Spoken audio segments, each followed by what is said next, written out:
Hello everyone and welcome to Lost Caverns of Ixalan. And what to begin with? I do think that Zoyova is a really good 2-drop. I would be happy to start with that, but it is a 2-color card, not really a splashable one. The mythic rare is it's definitely with the worst of the card cycle. The fact it's a 6 mana 6/6 ground guy makes it much worse than the other options. Even the cards that are, I think the red one is, yeah, red and green one are, ground creatures too, but they are just cheaper and much better for their mana value. I don't know if I want to start with that, but am I gonna go for the caves and take a Bentisar first pick? I don't think that's the pick to be made. I think the best card is the Lava Tongue, so I'll take that. It is 2 colors, but it is the best card there. Alright, I get a good follow-up in the upgrade. There's a Triumphant jump, of course, but you would usually take upgrade over it unless you are heavily into dinos. The fact is also just destroys any artifact, even non-creature ones. Can also matter quite often. But yeah, this is an easy follow-up. Let's just go on. Go on with that, and okay, what a pack. Now there's a Sunbone and the Spy class Siren left, which are both first pickable. Well, I think it's a pretty easy pick. I mean, maybe not easy because you could take either of these things, but since I already have an upgrade, I think the Sunbone is the better one. This is such a high impact card. When you attack with this thing so that you can make the discover happen, it's just so sick. And it's a 4 mana 4/4. Stat wise, you are not paying basically much for the ability. A 4 mana 4/4 vanilla is like almost okay. I mean, it's okay. It's almost a card you are happy to play in a decks. Anyway, I'll take these over the Siren. There's not really any other option here. These are the 2 best cards, so I'll take the Sunborn. And okay then. Now there is a Tithing Blade, the Skull Taker defossilized to continue with the Zoyova plan. And this Sunborn thing can be splashed in a black-red deck, but I wouldn't be splashing Zoyova in a white-red deck. That said, I could just take the Vandercliff, which is actually gonna work both of the options. It's just not as good, but the Tithing Blade isn't the greatest removal spell. Okay, I'm taking the Vandercliff. Fine. It's gonna keep my options open here. And now that I don't see white being passed to me, I think it's starting to look like a black-red deck after all. And out of these options, I think I like the Echo of Dusk because the so-called Viper is 3 mana 2/3, so not great. You want to have some good target for it. And I think the Echo of Dusk is just a reasonable turn 2, and then if you have some, when you have Descent 4, it's really nice 2 mana card. The Viper would work nicely with the Monstrosaur, and I saw one of the Monstrosaurs earlier. But I think I'll just take a 2 mana creature here. And now I actually see some white options and not anything that's red. There's a Ray of Ruin too.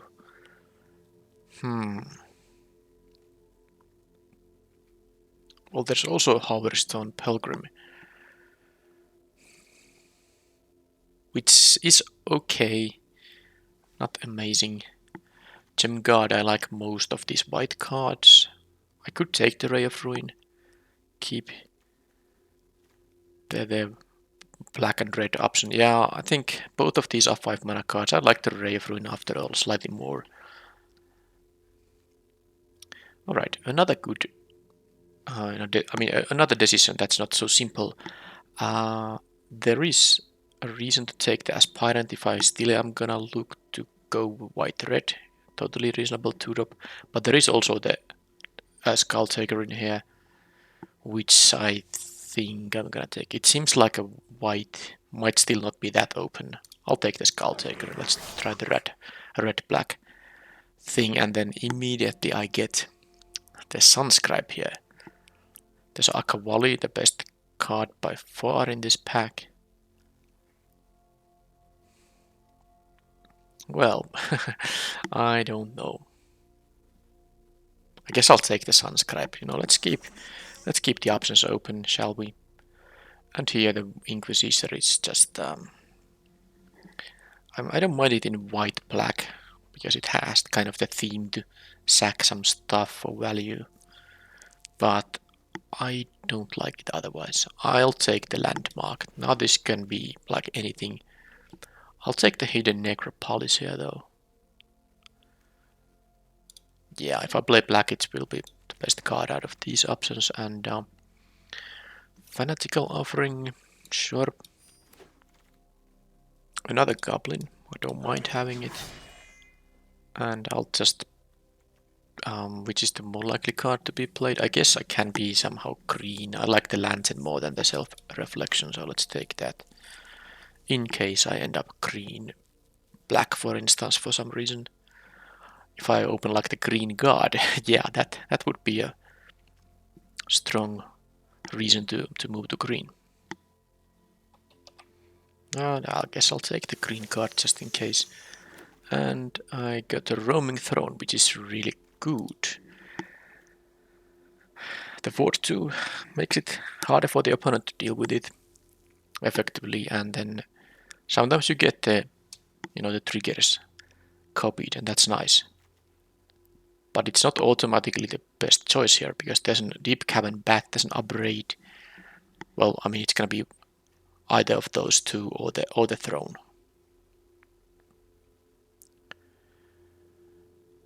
I like the Bat a lot, but Upgrade is just nice too. The Roaming Throne is just, as a 4-mana spell, I won't take it over the Efficient Removal here. Or the Efficient 2-drop. Yeah, I think I'm still taking the Upgrade. Can't really decide otherwise. Oh, well, there's another Kabarak, the Sunborn. Now, if I can have some number of treasure generating, some fixing, I could just splash them. And I can still be, white-red, ignoring the black. The best thing I have from black is the Zoyova, and the rest are like not that amazing. If I knew I'm gonna be black-red without splashing for the white, I would just take the Echo of Dusk here.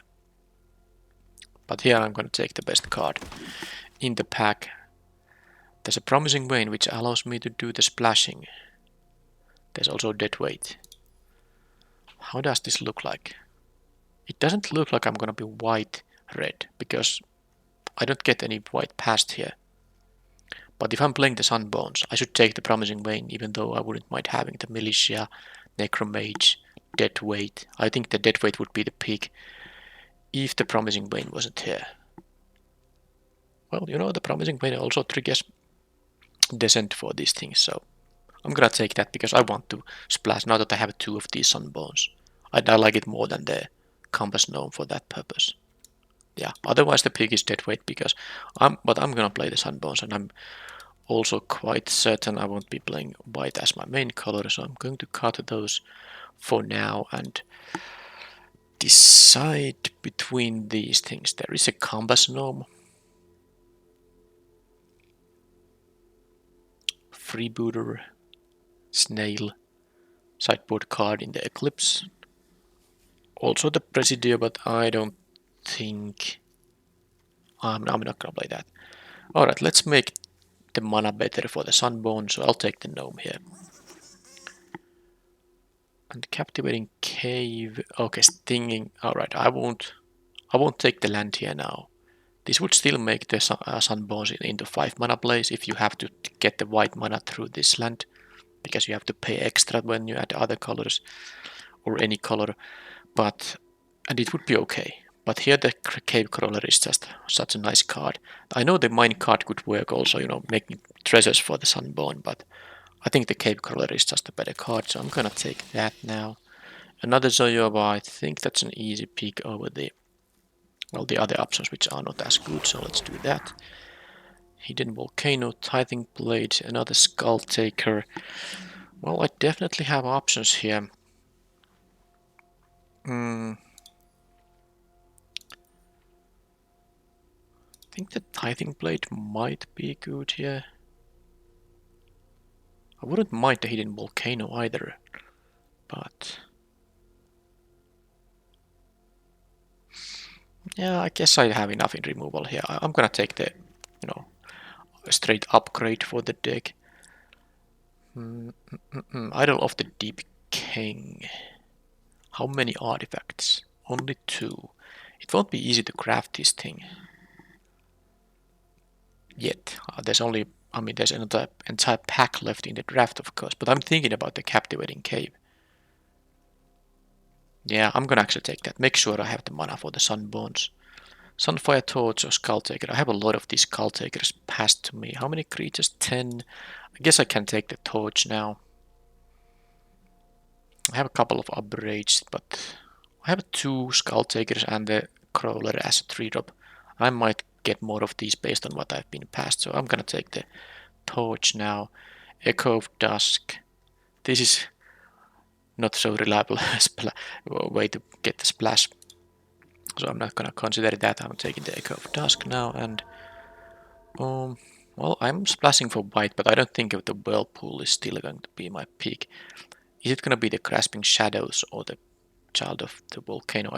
I like the Grasping Shadows with the Menace creatures more than these things, so I'll take the Shadows thing. And a Freebooter I don't expect to be playing, but it's one way to get at least 1 treasure for the Sunbones, and I guess I'm not sure how many Captivating Caves I'm gonna play, but I'm picking it now because it doesn't really cost me anything. Got even the Volcano thing, which is a playable card. Another Freebooter. And here. So, what is the card I want to have the most? I have a bunch of caves, so the Gargantuan Leech isn't actually completely out of question. 1, 2, 3, 4, 5 caves and 1 way to fetch them.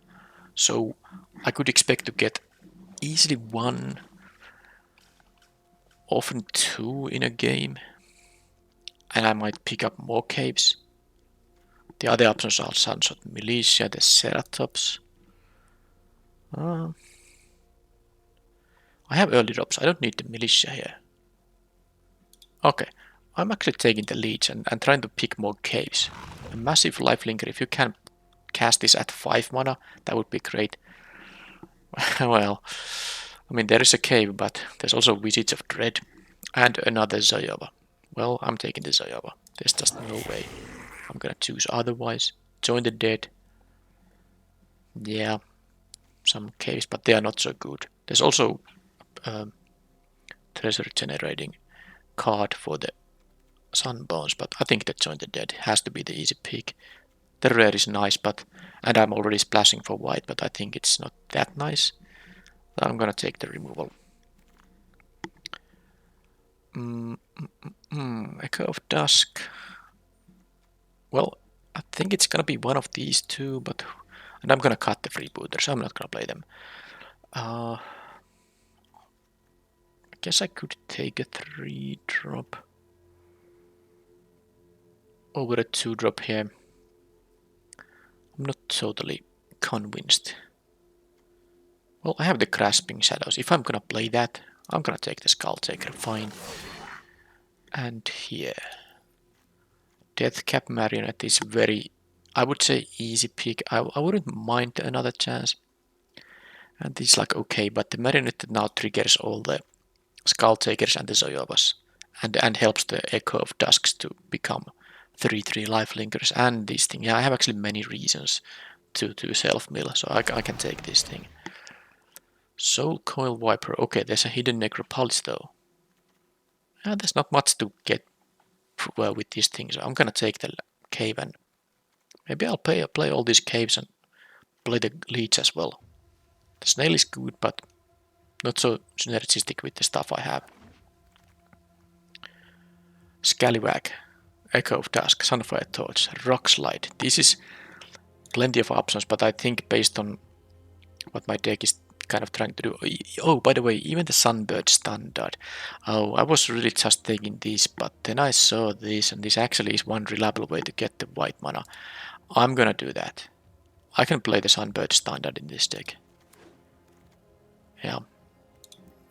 And here, nothing much of interest. I'll take the Fortitude maybe. It's fine, sideboard card mostly. And I got the Sunset Militia, which I don't know if I'm gonna have space for it in the main deck, but I'm very happy to get the Wizards of Dread here. Okay, I have a lot of cards to make. This against the guards, you know, it's a possibility. This destroys the land. The guard turns into buried treasure is not that interesting. Not a chance. Okay, I'll take the another chance, but I don't think I'm gonna main deck that thing. I have one fanatical offering up. I will be not playing two. I'll just take this uncommon here. Alright, this seems to be done now. A lot of green goes late here now.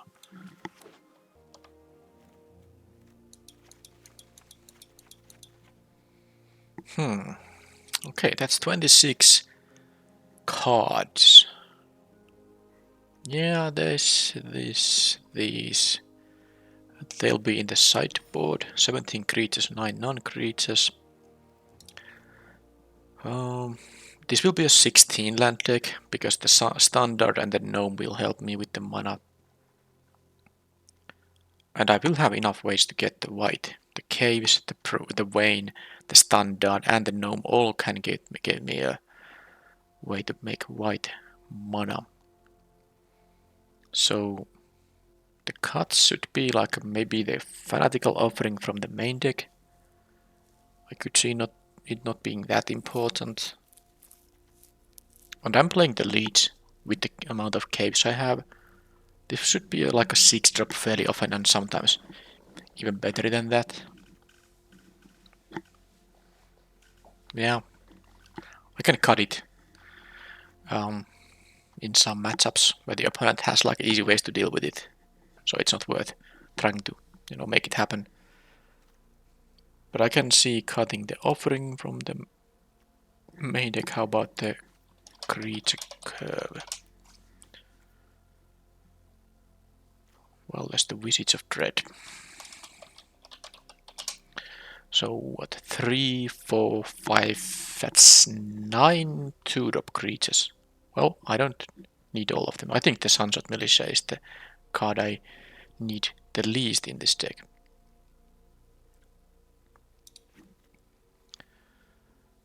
And this is probably what I'm happy with. I have some decent creature curve here. As you can see, the orange ones are creatures. And I still have some late game stuff. Grasping Shadows can be useful. I like it with the menace creatures especially. And the torch is going to be good with the Death Touchers. I have about 4 Death Touchers in the deck, because when you throw the torch, the creature deals damage. I have actually a 5th one. This also has Death Touch. And also anything that attacks with the Grasping Shadows trigger will have Death Touch. Yeah, there's a lot of reasons to play a torch in this deck. This is like a 1, 2, 3, 4, 5 removal spells. There's the discard effect that I can turn into a creature later in the game. The Sunbones will be good. Child of the Volcano. I don't have a lot of self-mill, the Marionette and the Vandercliff are some ways to maybe easily get a permanent in the graveyard. Assuming this can attack profitably. Sunfire Torch can be sacrificed and it will trigger Descent. But you can also just naturally trigger Descent by creatures trading, so it's not so hard. But I think I can still play this. If this picks up 1 counter, it's gonna be worth 4 mana. And it can keep picking more of those. Yeah, I think I like this build. What does my sideboard look like? I could see having like a fanatical offering, fungal fortitude against decks that have a lot of removal. Another chance would probably be sideboarded in the same bunch. And well, the militia, I don't know if that's gonna be relevant. But yeah, this is the main deck. I will just add the lands, all the caves. That is what, 6 caves? And one way to get them. Yeah, I think the leech will be sometimes even a 5-drop, but if it's a 6-drop, I'm happy to play 6 mana 5/5 life linker. Yeah. So I'm gonna have one place because I need to fetch it with the Promising Vein. And I'm gonna fetch it with the gnome too. And the rest of the lands. Well, I want I need like a both mountains and swamps early. This is like 2. So let's say if I add one mountain, this is like the equal amount of black and red production. So if I add 4 for each, that's like a 6 and 6 minus, you know, the other ways to get the mana. And the gnome can help there, the sunbird standard can help. Yeah, I don't have that easy, you know, turn 2 mana for these things. Because that's basically only 6 ways to get black and 6 ways to get red. But I just have to take that into account when mulliganing and such. So could be a little bit unreliable mana. But then again, once I have one black and one red, and I can, with the gnome and the sunbird standard, have that somewhat easily. These caves and the Promising Vein can also, you know, later in the game help me, of course, casting my spells. So this is like, I would say, okay mana base. It's gonna be worse because of the Sunbone and me trying to do the leech thing, but maybe it's worth it. They are powerful effects. That is the main deck.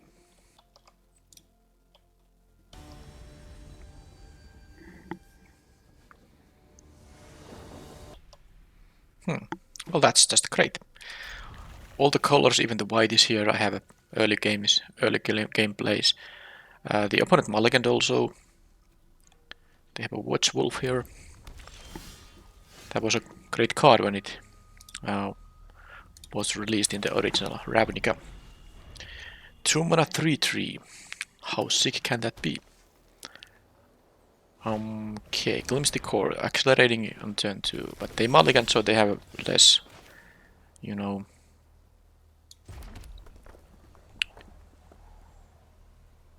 less cards to play. So I'm not sure if I'm supposed to play a creature or just make sure that they don't have any annoying stuff coming early.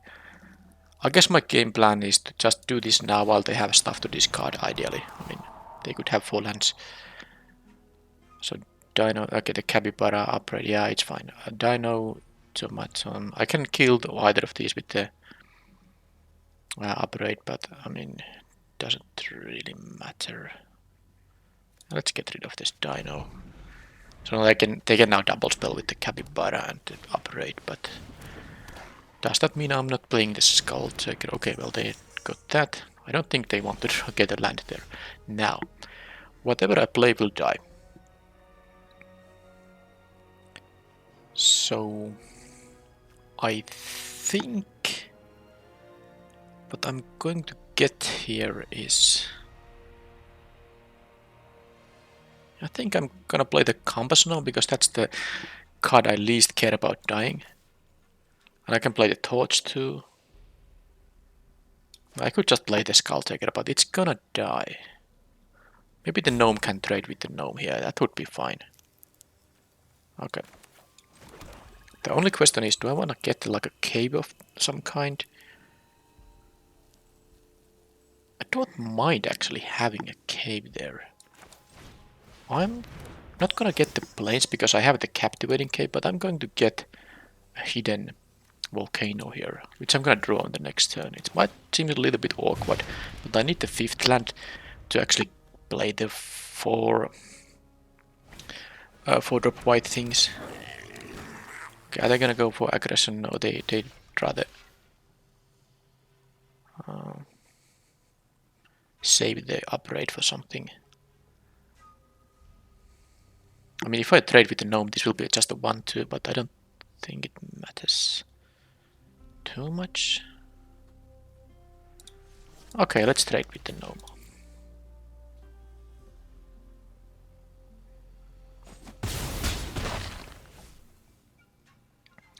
I know I didn't need to trade with anything, but then they... I don't have a rush with the upgrade there. Now they killed the Skull Taker. Then the Echo of Dusk is kind of getting there. So yeah, let's make it so that they will kill the Skull Taker now on this turn. They have only 2 damage there, so I don't care about taking some attacks there. And the Visage of Dread becomes also one reason to get the land is because this thing requires 6 mana. Okay, they got a companion, which makes this better, but I guess they could have had nastier top decks. But let's see what they're gonna find here. Vandercliff. Yeah, it's something they built it because they're gonna find better things to do. Okay, Echo of Dusk.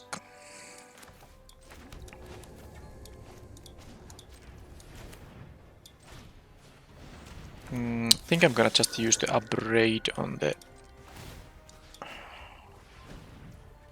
Well, no, I think... Yeah, but I guess this is the best target for an upgrade.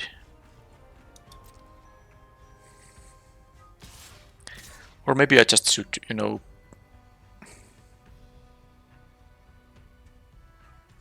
Because this will become a 4-3. Next turn I'm gonna make this 5-4 happen anyway, so I'm gonna use all the mana right now, because I can trade here. I can trade here and then use the upgrade on the Capybara. Yeah.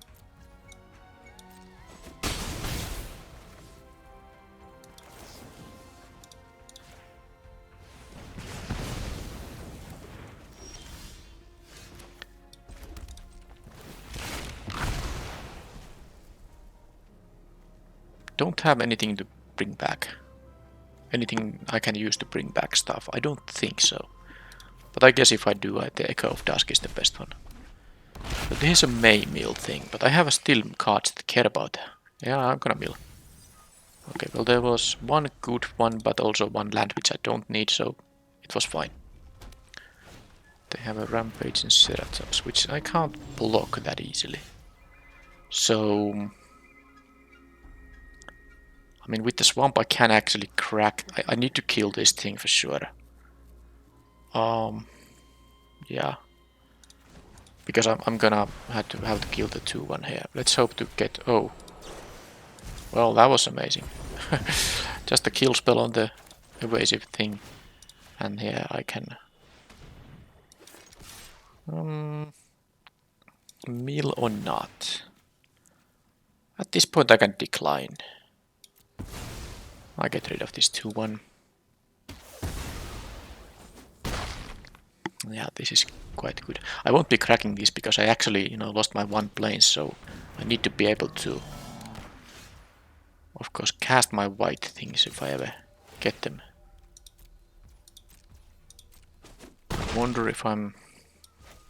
No, I'm gonna take 2 out of this. I don't know why. I mean, in a green-red deck, this is not often gonna get,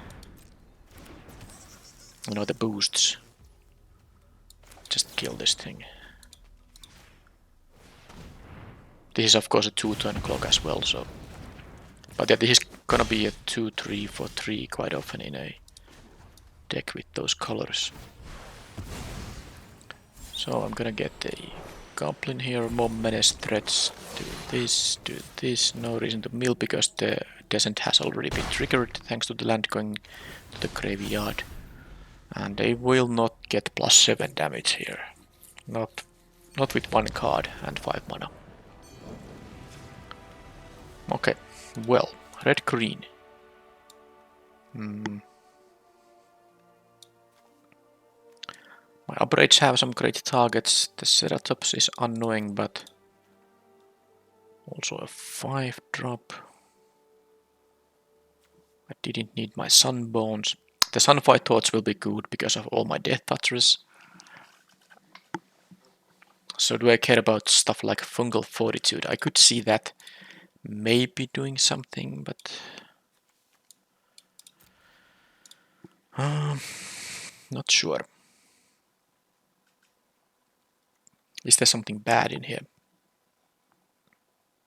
I don't think there is. Like maybe the grasping shadows. Can that be like too slow on the draw? This also, by the way, turns into a cave, which can help make this thing cheaper. But it's a long process to actually transform this. So can it be so that I should just focus on some faster stuff given what I saw? I think I can cut when I'm on the draw the grasping shadows and play the fungal fortitude to keep a board presence. I have also some nice creatures I don't want to die, so I can make them come back. Alright, this is the slight sideboarding I chose to do.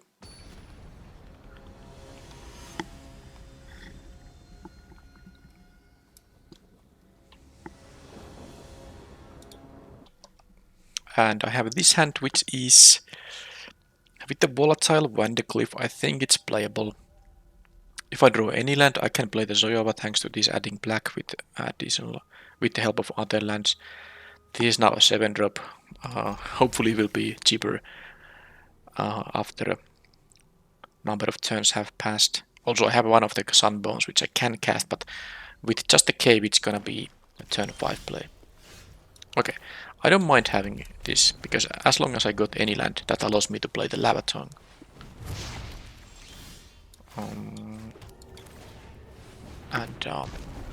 The Torch. By the way, they did mulligan to 6 again in this game. They have a companion here. Okay, Swamp is good. I am going to...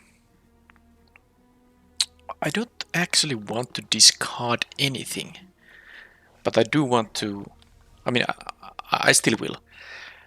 I still will, and I won't be discarding a land. I'm just thinking that maybe it's the Echo of Dusk. It's the Echo of Dusk.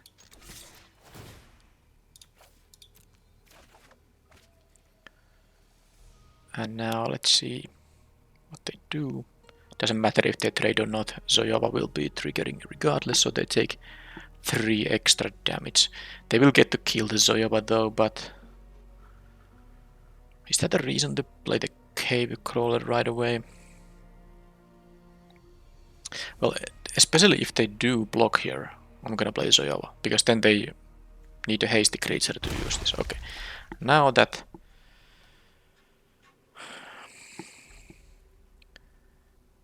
they can do that. Alright, so how to proceed? I think I don't mind them using the torch here. Yeah, it's fine. It's gonna get this closer to Descent 4. They will take 3 damage at least now. I mean, they can discard a sack permanent, but that's unlikely to be their choice. Besides, I have 3 of these. Okay, they also have the haster. So I'm taking 5 damage now. But this cave means this is, by the way, a 6-drop now. Visage of Dread. Now that's a little bit awkward mana-wise. I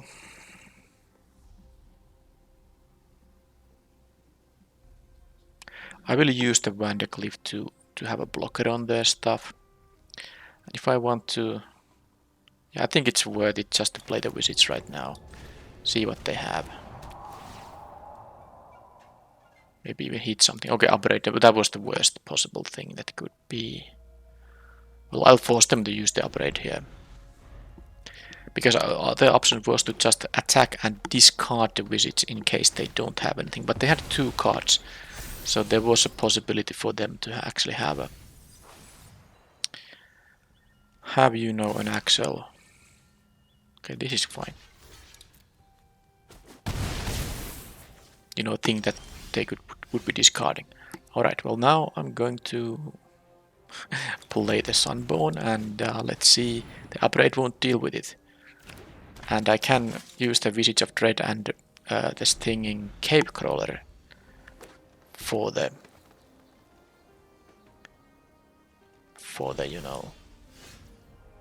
Oh, this is even better. And I have mana to do it all. Okay. This is insane.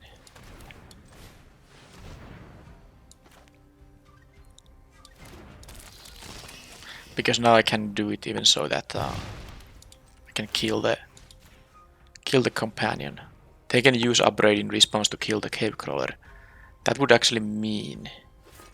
Well, I can stack the triggers in a way that it doesn't matter. Yep, that's right.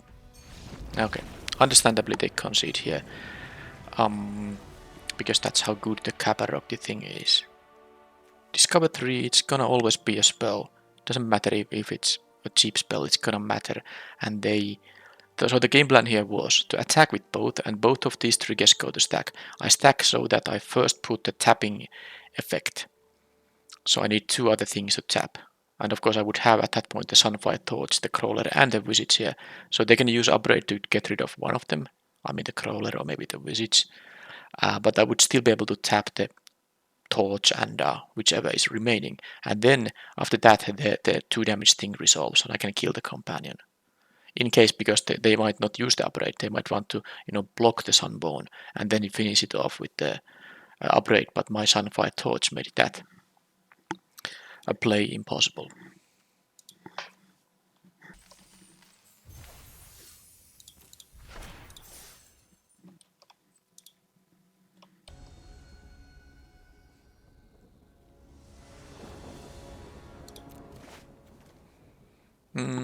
Yep, I'm keeping it. I'm on the play, so turn 3 Zoyova is fine. Of course I can get lucky and draw one of my swamps, but turn 3 Zoyova will be happening with the Captivating Cave here. And if it dies, I get another one. Blue, black, descent. Okay.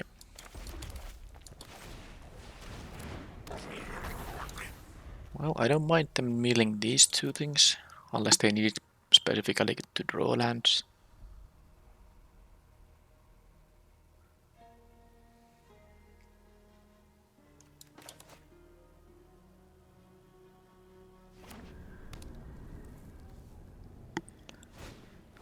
Skull Taker, alright. Well, I suppose I'm gonna have my own Skull Taker now that I drew the land that allows me to do that. They're gonna block with the Marionette. I would be surprised if they don't block with the Marionette. Well, now I'm even happier I drew the land because I couldn't have played the other one without sacrificing or losing the other one. Anyway, this is fine. I don't know why they saved the Marionette, but they might have well, some kind of reason for that.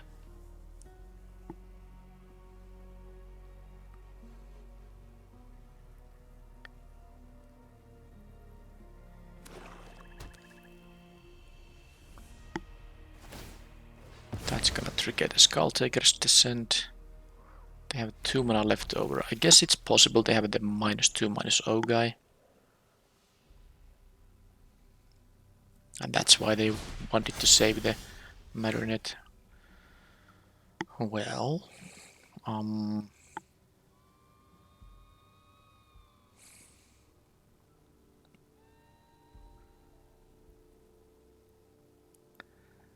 I'll just... I mean, I could play the Grasping Shadows for sure, but... Well, I mean, that way I get to...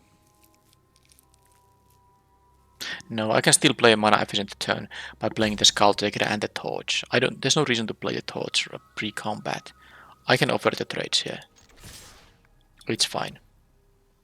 They even don't seem to have anything. So if they're not gonna block the Lava Tongue, that means they kinda wasted... I mean, they took 2 damage for no reason on the previous turn. Okay, they're gonna go for the double block on the Skull Taker now. I don't care how they block here. That's even better. Why would they save the... Well, I mean, maybe they have the... No. Okay, that's fine. Now what I can do is play the Skull Taker. I'd rather take the extra counter on here than make this trigger happen. This is also slightly more mana efficient.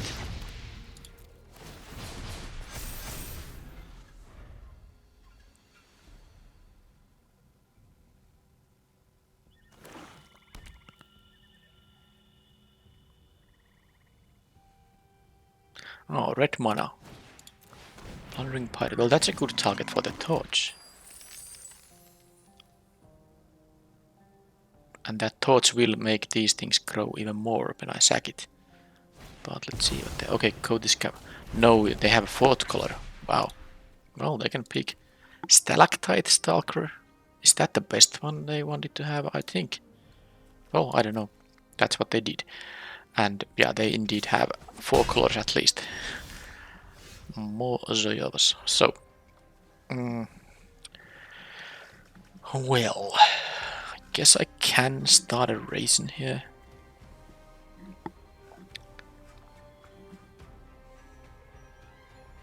Yeah, I can play the Zoyova post-combat. That makes the most sense, so... Here we go. Killed, I guess, doesn't matter.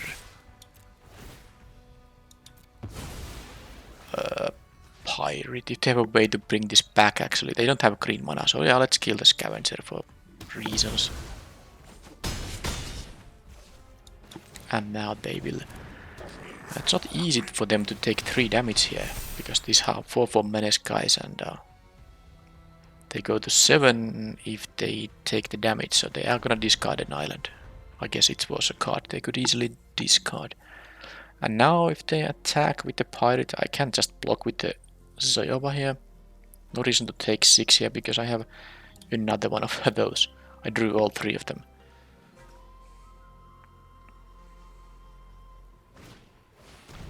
Okay, well that's one way to make their mana work.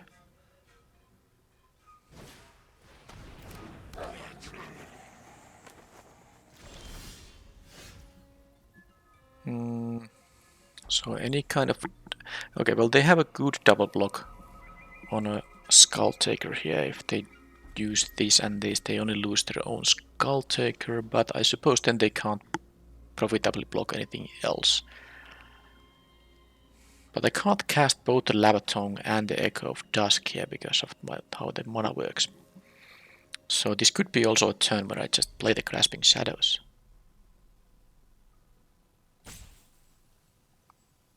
Yeah, I'm gonna do that. Attack with 1 or with for that reason to get the Grasping Shadows going on.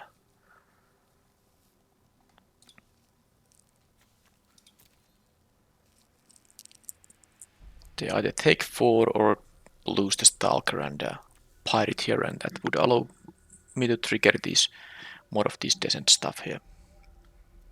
All the outcomes are fine for me.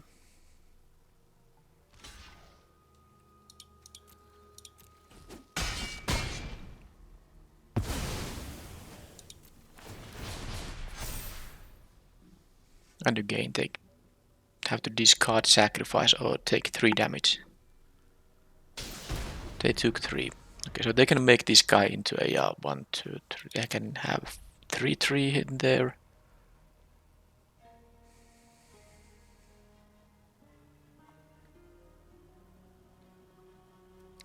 If they can now kill the Skull Taker, they're kind of in the game though. So if I did attack with all my guys on the previous turn, that would have pressured them much more. But I just wanted to get the Grasping Shadows going. It's possible it was a mistake. And if I could have double spelled the Zoyova and this post-combat, I think I would have.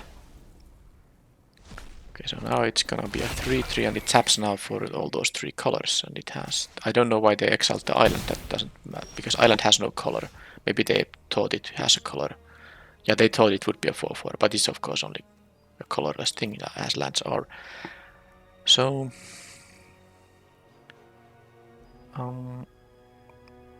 Again, I could attack with both, but then they can double block the Skull Taker. That makes no sense. So let's do this.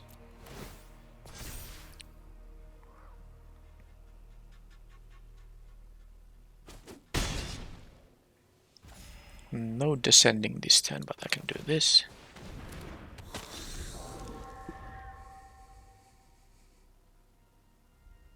Well, they have a bunch of cards. So they will have the means to stabilize. They could even have them some kind of a mass removal effect. You know, descent X minus X minus X on everything. It would only be 3 though, right now. Okay, they had no way to battle through this thing, and of course I had still a bunch of gas in my hand. So it's like a... Yeah, I don't know where the scavenger came. I saw mostly black and red. Well, I guess I saw only one red though. Well, it doesn't matter, I just have to figure out if something like a fungal fortitude is gonna be good. And is there something that's gonna be bad? Like the grasping shadows. I do like it. But I could see not playing it on the draw. Having something else instead.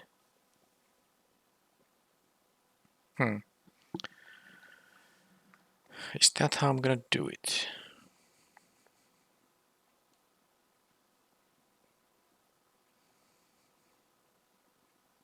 No, I don't think I have any reason to play the Fortitude or the Offering. I'll just keep the same deck this time.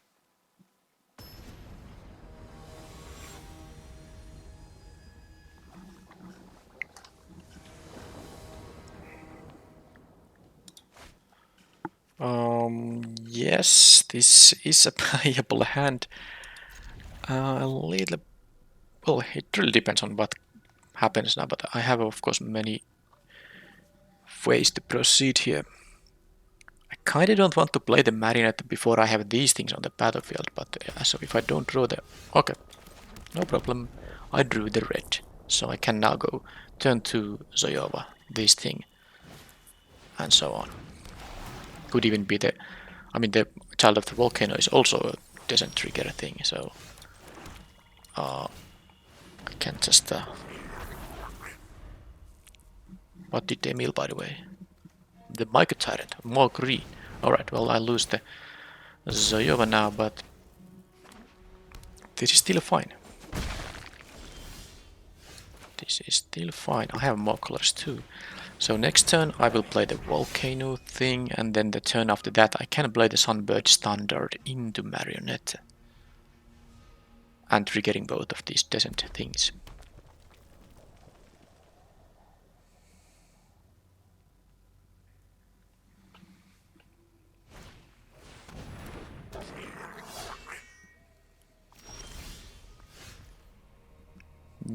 Yeah, and I'm going to offer the trade on the Skull Taker of theirs. Child of the Volcano would even pick a counter in that case. I know they can block the child with the Death Toucher, but I think I'd rather not let them have the Skull Taker. And if they take it, I'm willing to take the 3 damage they can attack back with. So, yeah, do this.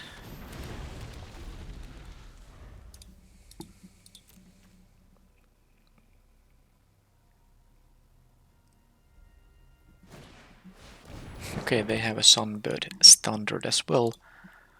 Micro Tyrant makes it a 2-2. No attacks, I'm willing to raise here.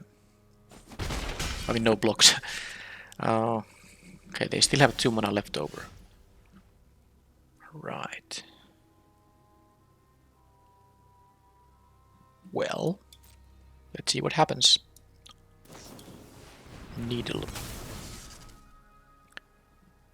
Okay, I can live with that. I don't need to play the Standard yet, because I'd rather play my 2 drops, and I want to have the Promising Vein on the battlefield. I know I could discard lands to this thing, but it's not necessary.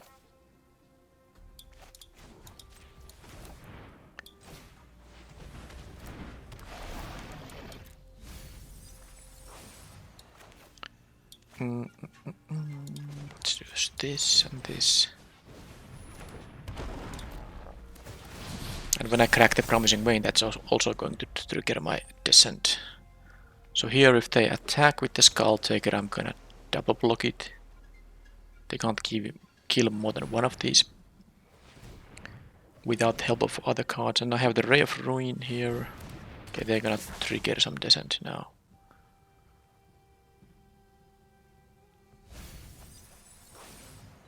Okay, they got to mill 2 lands, but they didn't mill the third one, so the third one was something they wanted to keep there. Because you can choose to mill all 3 if you want to. Okay.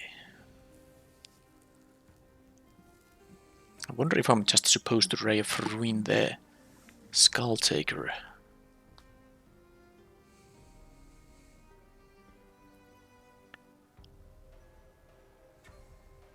Then I could attack with the Wandercliff, but we'll see what I draw first. Okay, they go for the crafts. They actually crafted the Tithing Blade because they didn't have anything in the graveyard.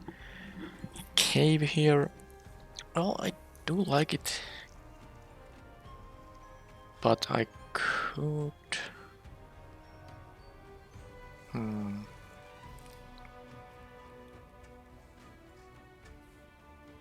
Okay, what I'm gonna actually do, I think I'm gonna crack the hidden volcano. That will trigger my descent as well. Yeah, let's do it. Don't need a standard yet. There's an Echo of Dusk. And I could attack with my Death Toucher.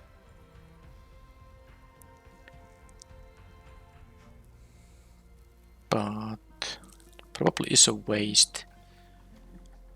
Then again, nah, I don't mind. If they block, the Echo of Dusk will be a 3/3. Lifelinker. It will be on the next turn once I crack the Promising Vein though, but yeah, they have this one Explorer per turn, of course, but I think I can leave. I can beat that kind of stuff. Because it's not always gonna even give them a counter. Now, of course, that gives them free card draws, but well, it's not over. They go for their own Discover, which is gonna give them another Marionette. Okay. And this becomes a 4/4. I think it's time to Ray of Ruin it, maybe. Depends on if I get a good discard for this thing. I don't think I want to discard the standard because it will be an attacker in the air. Well, Upgrade is good, but not good enough to deal with the Skull Taker here. So I don't think I want to... Maybe I'm just gonna discard the standard actually. Because it is a permanent. It will do what I need it to do.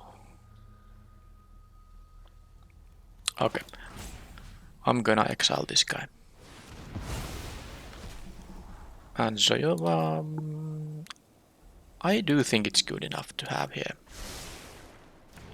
And now I will be attacking with everything. This will become even a 3/3 now that I discard the standard after all. Trades with the Sage or the Death. Anyway, it doesn't matter who trades with what. Just gonna do this here.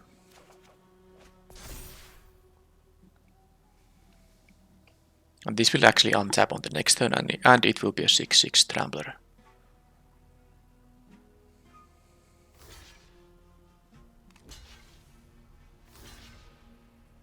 And they lose their board.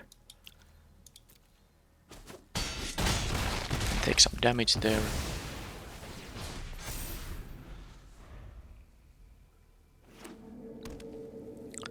I have the Captivating Cave here as well to enhance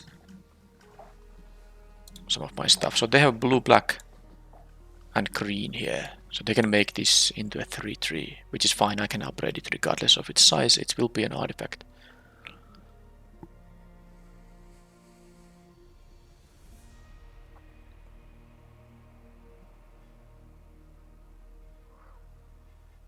It will cost 5 mana. They can tap this for one of the 5.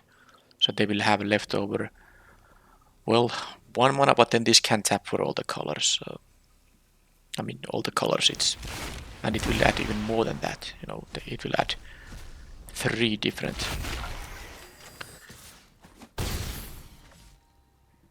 So I don't want to discard anything now, but I will of course want to just kill this, destroy an artifact.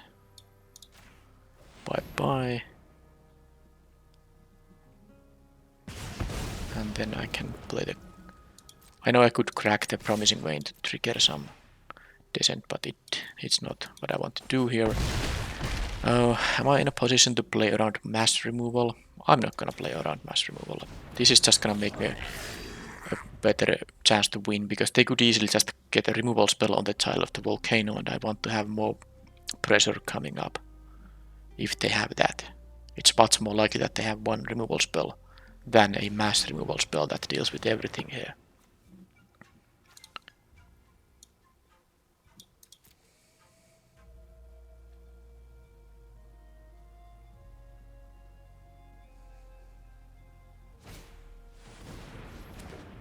Okay, that is not gonna help. This is Trample, 6 power Trample here. Not to mention all the other stuff I have here. They had a that was a mass removal, but of course not nearly enough to deal with the 6/6 here. Okay.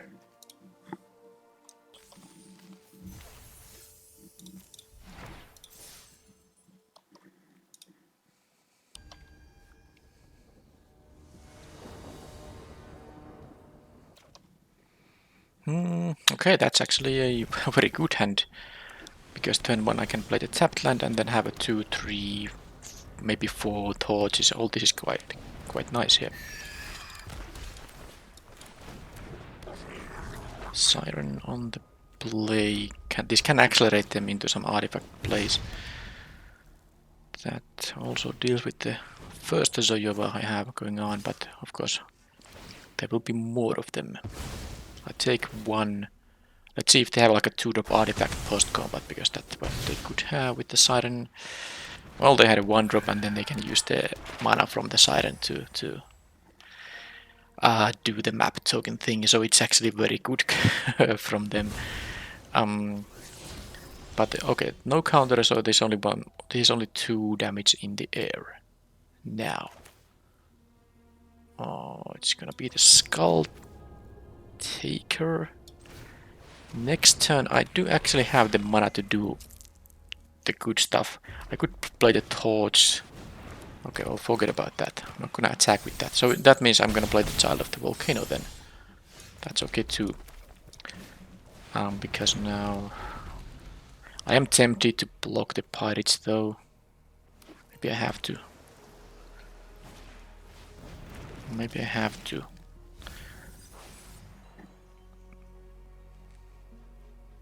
This will become a 4/4, but I think it's good enough to block the pirates and take the, you know, prevent the 3 damage from happening to me. Next turn I can torch. Well, the visits also needs to happen, I think. Okay. Let's do the visits first. And then think about what to do. Another torch, that was a good one. So I can attack and kill the Siren. That they won't be having another artifact. I mean, they have to draw an artifact. They also don't have white mana for the Anchorage. So I think, yeah, I need to do the torch thing.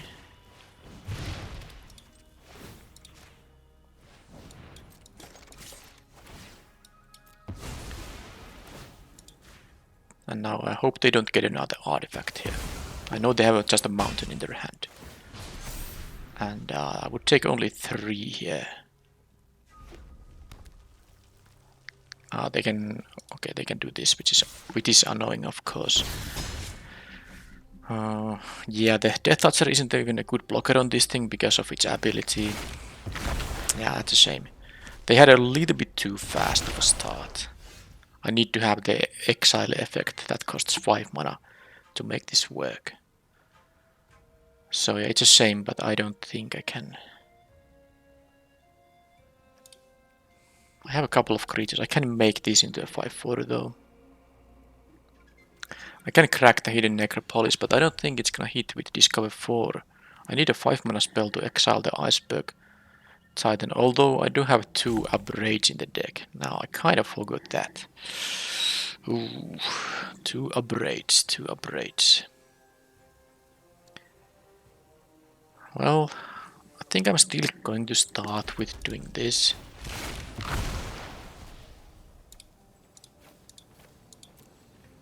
And I'm gonna leave these, both of these to block because I'm milling here. Was a good card, but it wasn't an upgrade. So I need to block the Blade Master at least, so they can tap the 5/4. Or whichever they're gonna tap. Okay, no artifact. No white producing mana for the land there.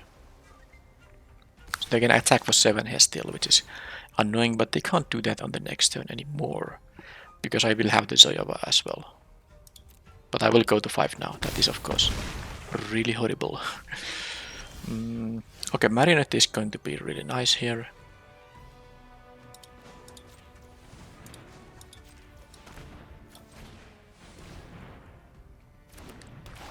Definitely mill here, get some decent triggers. Oh, there was one of my upgrades. Oh well. Oh, they're holding a card. That's I don't like to see. Well, there's no attacks from me. I need to just deal with the Iceberg Titan.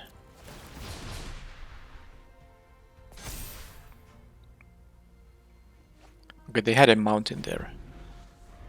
So... okay. I can start doing stuff, especially with the Echo of Dusk around. Well, it's not so great, given that they have the 6/6 blocker in there. But I guess I'm gonna try to get the other upgrade then. So if I attack with the Skull Taker and they attack with these, they can tap. No, I can... Well, first let's see what this does. Just become an upgrade and I will be very happy. Okay, this is bad. I can get the...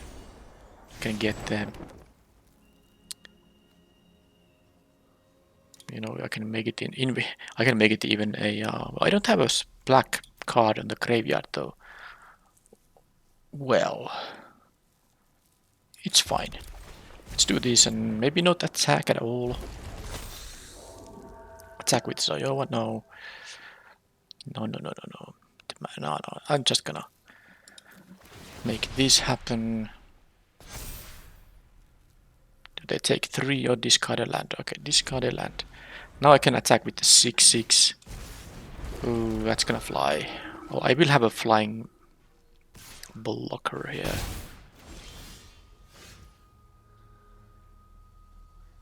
Yeah, the Iceberg Titan is nasty. I could make this even in a 5/5 lifelinker, but it's not enough against the Titan here. Okay. Well, the standard. I guess this becoming a 2/2 is gonna be enough. I don't need to eat something on the battlefield. It's fine.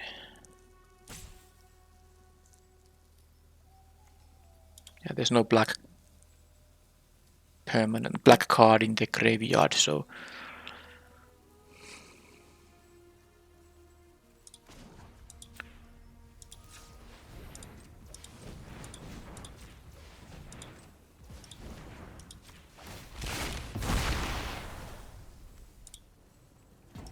just get one of these. That will be enough to make it a 2/2.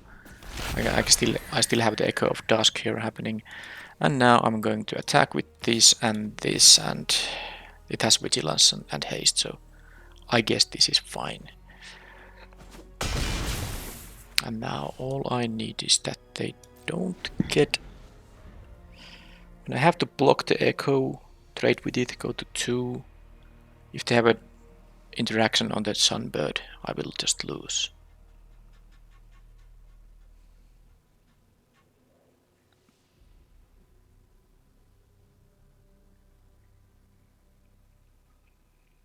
Oh, they actually just have a victory because they can attack with the Iceberg Titan here. Yeah. I should actually put some stops. They can tap the effigy. I didn't even realize, but there's not much I could have done. They are now thinking if they are supposed to do it or not. I could have a spell here. I'm going to put some stops here for that reason. They attack with the Titan, tap the effigy, and then I lose. But they don't know about me not having an answer, that would be really risky for them. If I can kill the Echo, then I have a good counterattack. Oh, that's not exactly true. I was wrong. The Echo of Dusk can block the Titan, and I get 3 life back, so it doesn't work like that. Yeah, they need to have another kind of interaction there. I'll still keep my stop there, just in case, to keep them guessing here.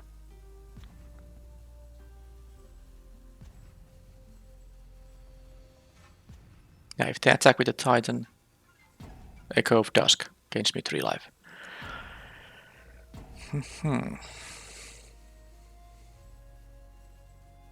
It's still not great for me, but...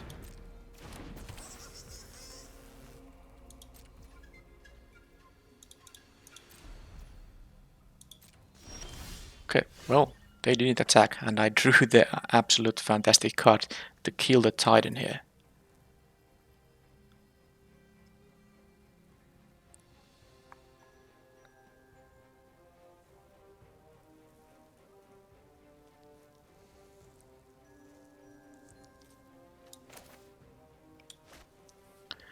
Well, that seems like the play to make here, doesn't it?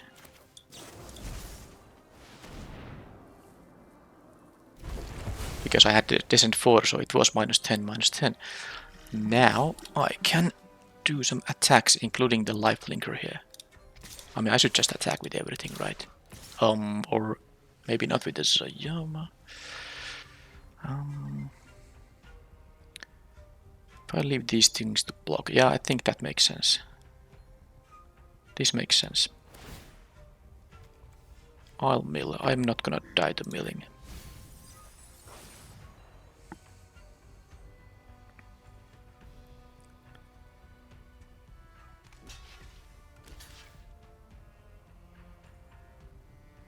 Well, that's still 11 damage from the menace creatures, so this is not a good enough blocks unless they have something.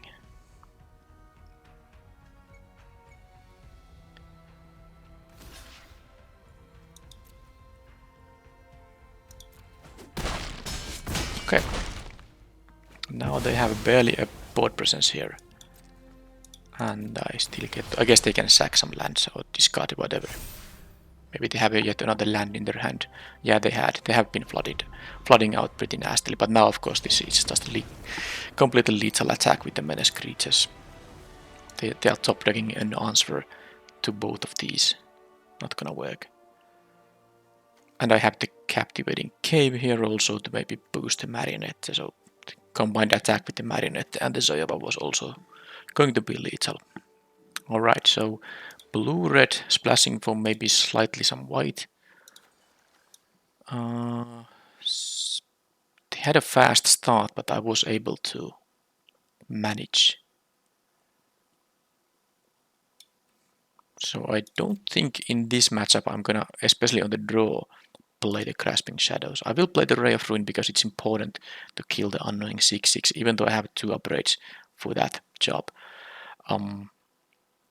Now the Fungal Fortitude might be okay. They have some removal. I might need the +2/+0 in some cases. I'm not sure. It's not the greatest, but this is too slow. This is too slow. This is kind of unnecessary. It doesn't help against their flyers. The Fanatical Offering. That's another way to consider. No, draw 2 cards to dig into something I might need. I will play the leech though. The lifelink with 5 power is so good. I think I'm gonna try the Fortitude still, rather than the Offering. Okay, that's it.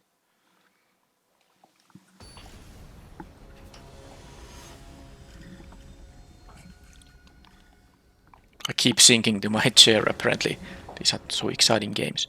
Okay, again one of great hand here. Keep this. No problem with the mana at all here. They have a good start too.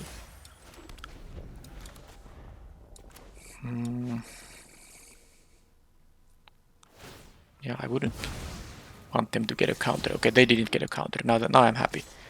free land is better than them having a 2-2 flight at this point. Okay, upgrade, great. Interaction. So are they playing with full control, or do they have the -2, -0 thing there? Well, again, this is a repeat from the game 1. But then again, I won the game 1, so maybe it's not such a big problem. I think I even had the Skull Taker in the game 1. Basically, they use 2 mana to kill my 2-drop, and they don't have a follow-up. And there's a Skull Taker, and I wonder if I'm just... Yeah, next turn will be rather easy. Echo of Dusk, Promising Vein, so that I can have upgrade up. Oh, that's annoying. Ooh. Well, at least they got like a very... I mean, this is one of the best hits for me. It's still a card for them, but I know about it now and all that. Anyway, the point is, I want to make my Sunborn happen, and I can get my planes with this thing. So, Echo of Dusk can, you know, block that. And then they use this. I use upgrade. Well, then I won't be cracking this thing, but it's still worth it, right?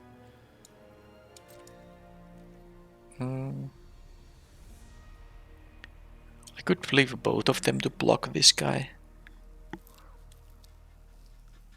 Wouldn't be the worst idea. I don't need to raise here necessarily, but at the same time I kind of want to. Okay, I'm gonna raise a bit.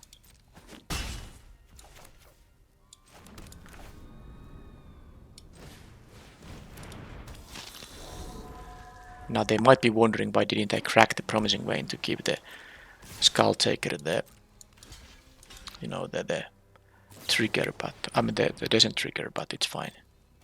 I mean, they maybe think I messed up, but I had a plan there. So now they minus that thing, and I think I'll just upgrade this here.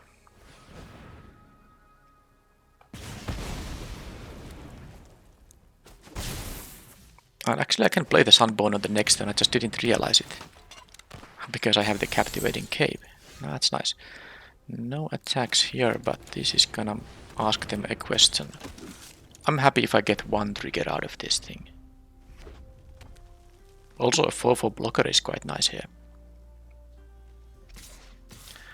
Okay, they are gonna go for the attacks. That can mean a couple of things, but I'm not risking here. I'll take the 4 here. It's too much value to get the Sunborn. It could be the +2/+0, and it could be a bluff attack too. Okay, no mountain there, so... Okay, the Fungal Fortitude, that's really good here. I have only one Black Saw, so if I play this, I don't have mana for the Fortitude. Yeah, well... Let's go then. I'm gonna tap my team here. It's too valuable to get stuff here. Yep. I don't have a... I can cast this.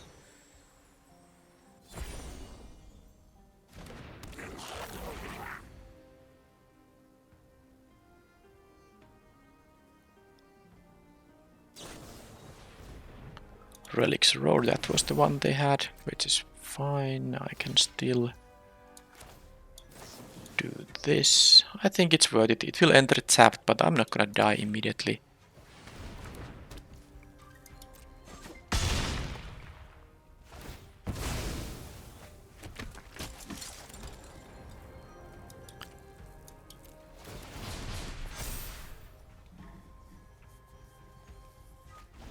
They discarded. Did it take 3 damage? Well, I guess they didn't really need the land for anything. So, can't block those. I have a couple of turns here only. Oh, Belligerent, that is nasty. I need an upgrade here. I'm going to crack the Promising Vein because that allows me to have a 3/3 lifelinker. On the other hand, they can tap these to crew this. That was really nasty. But what can I do? I think I need a... I don't need the planes. I have one white card left in the deck and the cave here to make the mana for it. But yeah, this is kind of awkward when they had the Belligerent there. The 5/5 is too big for me to handle. I guess I have him. I'm gonna get the swamp. I might be cracking the...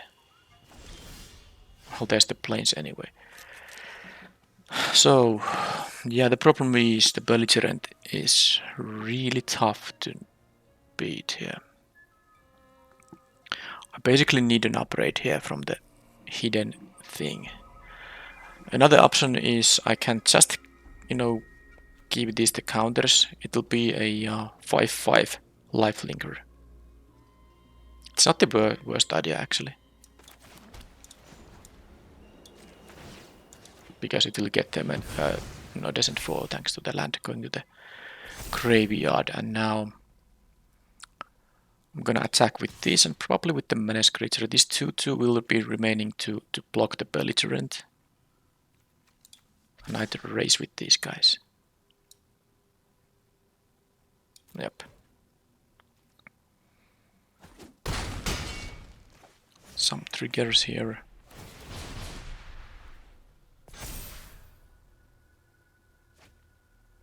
Discard a land. Now this is nasty. When they attack with this, they get to basically play stuff from the top of the library. It doesn't matter if this dies in combat. As long as this trigger resolves, they can play stuff from the top of the deck. But here, of course, I will just block. And no other blocks available, so they have the top of deck. But it could be just like a land, and then they have nothing. Okay, gnome. And anything else. Scout. Explore. Giving them a land. And anything else. That came from their hand, so I suppose. Two free spells. Well, I have a 5/5 lifelinker here.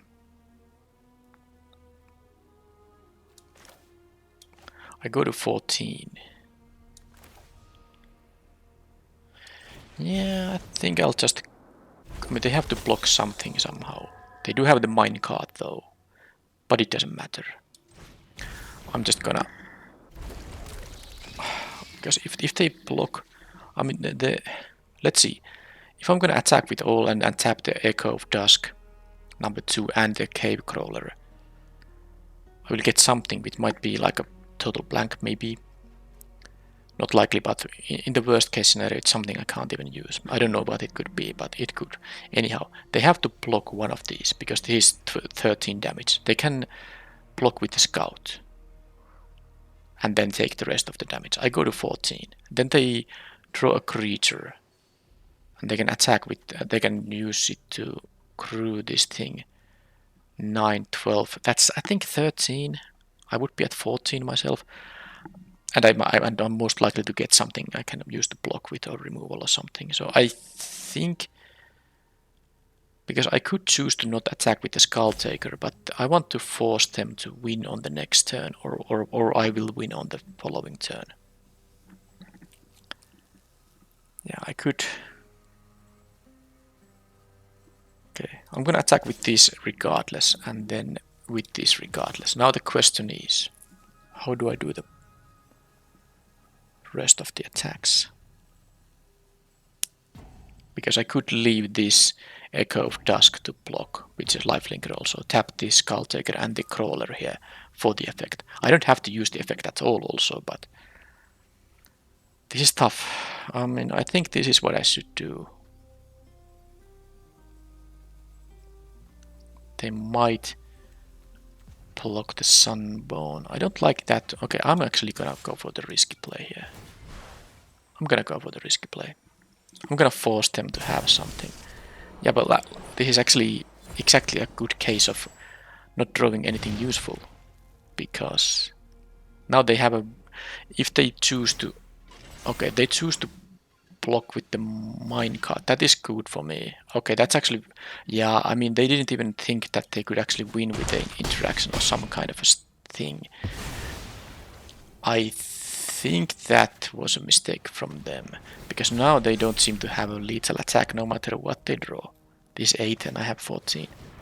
That's a really good one, but it's actually not enough. Yeah.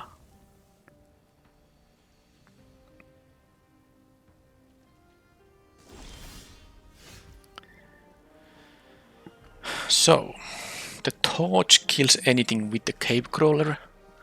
They have a crew 2/5/5.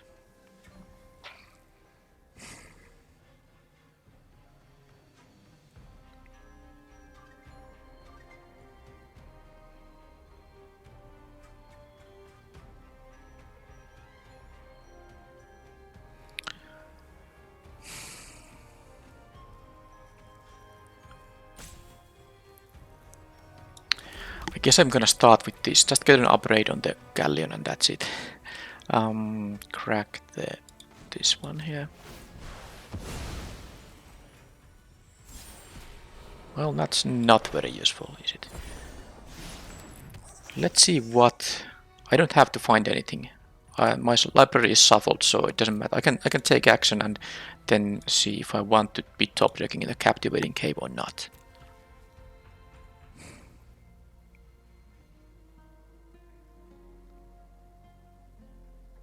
If I'm gonna use the sunbone, it doesn't matter. Okay, I'm gonna decline this. Combat. Well, let's go to combat at least. And then decide how to do it. They can eat one of my things for free with the 5/5. I'm gonna draw a card from the crawler.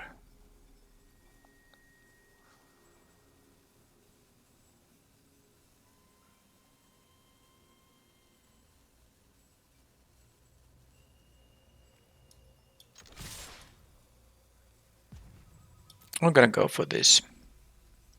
And I will discover first, then sacrifice things. Draw a card first. Yeah, let's first draw a card, then discover it, then decide the torch.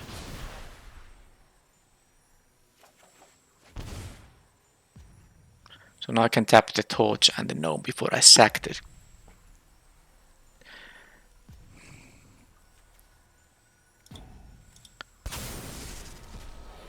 Okay, got another goblin here. Now that's a lethal attacker on the next turn. Now I can choose to... Now whichever I'm gonna choose to kill is gonna be used for the crewing of the thing. But if I choose to kill the scout, that can't crew it by itself. And then they will have only... They will still have 3 blockers. They have to... Yeah, I'm gonna do this and kill... If I just kill the pirates, it's gonna be... They're gonna use it to crew and then they have some jump blocks available. Oh. I'm sorry. I'm really sorry. I mean, this was my 3rd draft in a row. It's quite late. But I'm really sorry about the opponent. I mean, well, about how I wasted time here. Because of course, you know, I had this win, 100% win all the time there. I was just thinking that which blocker should I kill to make it easier to win? And I yes, in the end, realized they are at 2. I was so occupied with the fact that I have a death touch torch combination. I can kill anything I can target. But you know, when the opponent is at 2, you better kill them. So the point is that I wasted a lot of time and then still found the victory. I should have done this just in one attack. They had no hand. Ooh, that was like bad manners. But it was just me not realizing it. It wasn't me, you know, choosing it.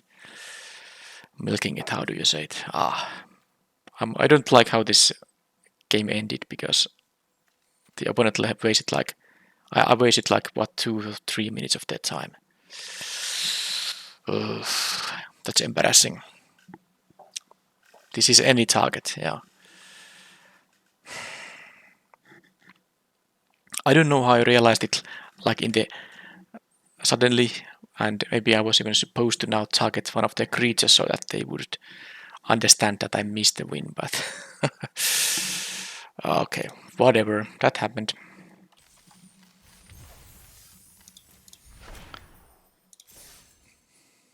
Okay, well, anyway, despite that, I really like the deck. I never got to cast the leech, but I think with these caves, it was a fine inclusion in the deck.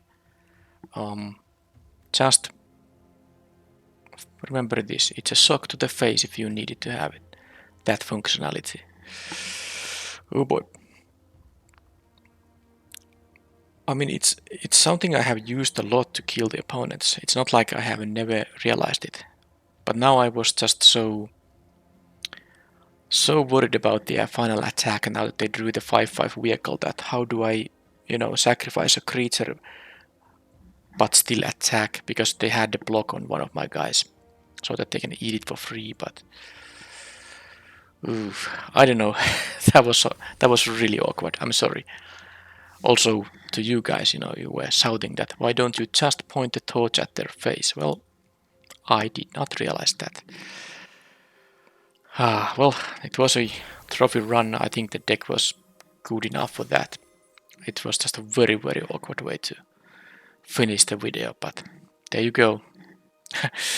uh, I don't know which was worse, that I actually ended up realizing I can target them, or if I didn't realize that at all and just won on the next turn, because I was very easily winning on the next turn regardless, thanks to the menace guy I got from the I discovered. Anyway, that's it for this video, and that's it for me drafting for tonight, and I will see you in the next one. Thank you for watching, and bye bye.